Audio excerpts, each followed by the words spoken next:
We're going to look at it. So foul there on Indiana, on Hull there. But then that is a technical. That is a technical. Dead ball, contact technical. It's a little surprising to see so many of these happen in one game because... Oh, and I don't like the way Lexie Hull... Remember that play from the last Indiana Fever versus Minnesota Lynx matchup? Did Lexie Hull finally get her revenge on Kayla McBride this time? In their earlier meeting, McBride's elbow smashed into Hull's face, and somehow, the refs penalized Hull instead. But in Indiana's big win against Minnesota, Hull responded with a play that stunned the crowd. This wasn't just highlight reel material, it was personal redemption and a showcase of the Fever's toughness. Want to know what this moment meant and how it symbolizes Indiana's late season surge and playoff push? Show some love for Lexie in the comments. Let's go. Final score, Fever 83, Lynx 72. Indiana ends the regular season with an exclamation point. Fever have won 3 in a row as they enter the playoff. How does a team survive when nearly half its rotation disappears? The Indiana Fever had to face that nightmare. One by one, players landed on the injury report. Caitlin Clark went out with a groin injury. Sophie Cunningham tore her MCL. Sydney Colson suffered an ACL tear. Kayla Beebe's knee couldn't hold up. Ari McDonald fractured her foot. That list alone could form a strong starting 5. Yet all of them were sidelined in street clothes. Combine those losses, and you're left with one of the thinnest rosters in the league. No preseason preparation could have prepared Indiana for this kind of collapse. I know a lot of people will talk about Nafisa not playing, but I think they're really good without her. You know, they're just a really great basketball team. So I think it was a big win for us because they set the bar high standard-wise. We know what to expect when it comes to Minnesota Lynx, and so I think going into the playoffs, it was big for us because being able to know guarding Courtney Williams, knowing that her thing is a pull-up, knowing that now instead of not knowing that, it's big for us because we give ourselves a chance, and if they are the standard, we get to see where we are. Then came the breaking news: Caitlin Clark's season was officially over. The groin injury, first brushed off as minor, became permanent. This was supposed to be her rookie campaign, the year that would push the Fever into national relevance. Instead, it ended with a press release, not a playoff debut. News like that can crush a team, especially one depending on her energy to survive tough stretches. It shook not just the roster, but the fan base from Indiana to Iowa. Clark wasn't just selling tickets. She was the heartbeat of the season. Losing her was the clearest sign yet that Indiana's playoff dreams might fade away in an instant. Yeah, one of the things that I've been impressed with these guys since even the offseason, really the ones that I was able to work out with in the offseason, is how hard they work. There's a work ethic and there's a work style. And to approach everything in the same way, to be so energetic, enthusiastic, and dedicated every day. And I felt that way in training camp too. There weren't any days where I had to bring that out of them. So I think it's the nature of the women that we brought into this organization to continue to just bust their butts and play hard. But while Clark cheered from the sidelines, someone had to step into the void. That player was Kelsey Mitchell. She didn't just increase her scoring, she became the centerpiece. She turned into the franchise's most productive scorer ever, even surpassing Tamika Catching's single-season records. For perspective, she averaged more than 20 points per game, 20 every night, while handling the ball, facing double teams, and sitting at the top of every scouting report. Mitchell brought the offensive firepower that kept Indiana alive when they should have fallen apart. Kind of all the other things like offensive rebounding that she can do. Knocked away. Boston comes up with a steal. Here is Mitchell veering through the paint and lays it in. She's so quick, and especially when she gets out in the open floor, you'll see her coming down. The quick left to right crossover just gets by. looked like she was sprinting. I didn't think she was lumbering. It was a lumber stand sprint. up for the big girl. Mitchell like a blur. That's a Aaliyah Boston carried the other half of the responsibility, delivering a steady 15 points a night while pulling down more than 8 rebounds over her last 10 games wasn't just effort, it was reliability. In a season strangled by absences, she became Indiana's anchor.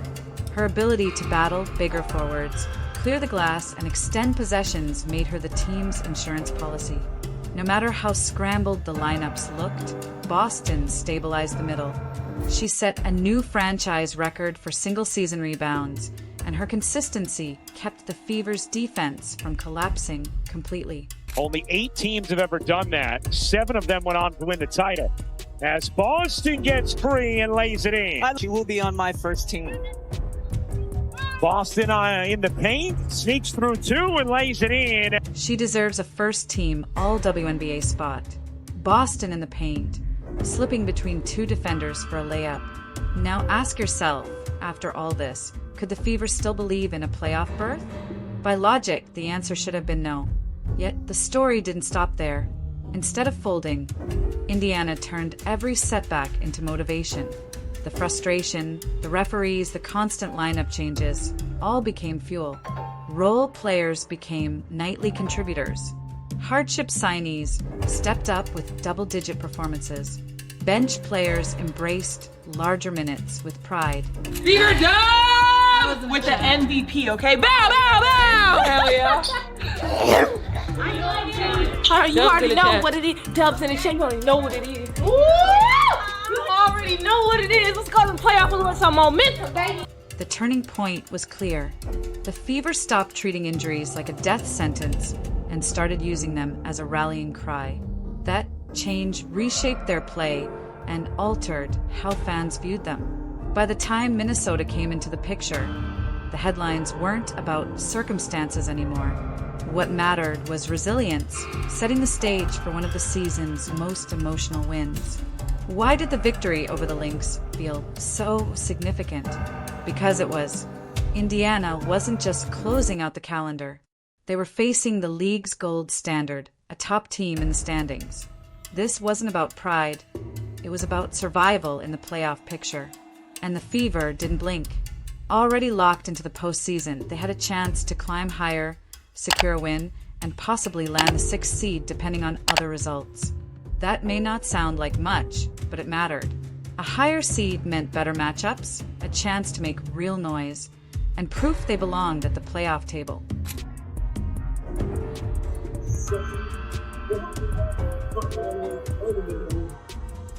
Before the playoffs start Sunday tonight, it's regular season game 44 of 44 for the Fever as they host the WNBA's best team in 2025, the Minnesota Lynx. What made this run even more remarkable was where Indiana stood just weeks earlier. They had dropped 4 of their last 5. Momentum gone, fan interest cooling, and national chatter circling back to whether Clark's absence had destroyed their progress. Teams in that position usually collapse. Instead, the Fever flipped the script.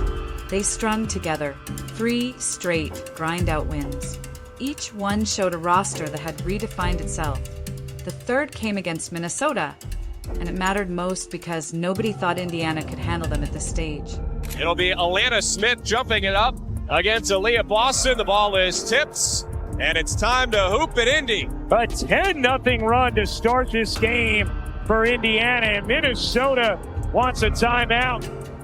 Powers up top, tees it up, 3. It's good! Energy! Kicks it out, Powers. You bet!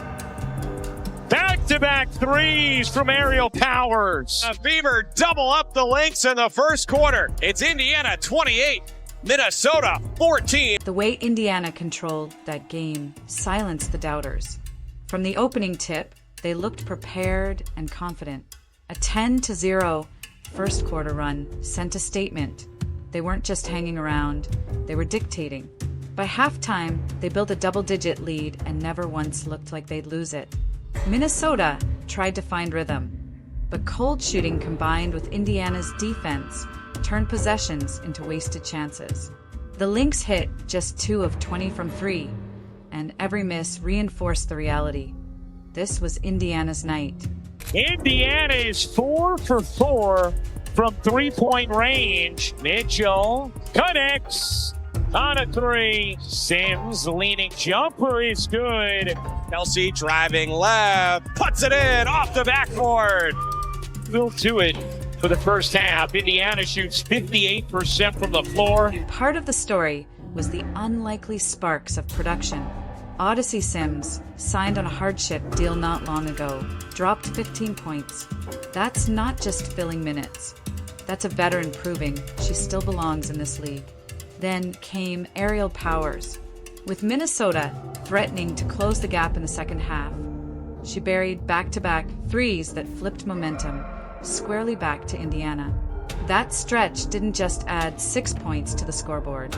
It punched the Lynx in the gut and reminded them this night wouldn't be theirs. Mitchell, open 3. It's good. You can. Kelsey Mitchell is a hooper. Passes Dantas left corner 3. Bullseye. Shot clock. Boston left block makes it in. Natasha Howard deserves as much credit for the win as anyone. Every stretch she played, her presence was felt. Rebounding, switching defensively, hitting shots when possession stalled. She filled all the gaps created by half a roster sitting injured. Indiana's bench, written off early in the season, became the glue that kept the team's energy alive. Instead of shrinking against Minnesota's reputation, they looked like the deeper, sharper squad. And the numbers underline it. The Fever now sit at 24-20. That's their first winning record since 2015. 9 years of missteps, rebuilds, and disappointments finally giving way to progress. This isn't about celebrating mediocrity. It's about recognizing a cultural reset. The players know it, the coaches know it, and the fans who never stopped showing up in Indianapolis know it too.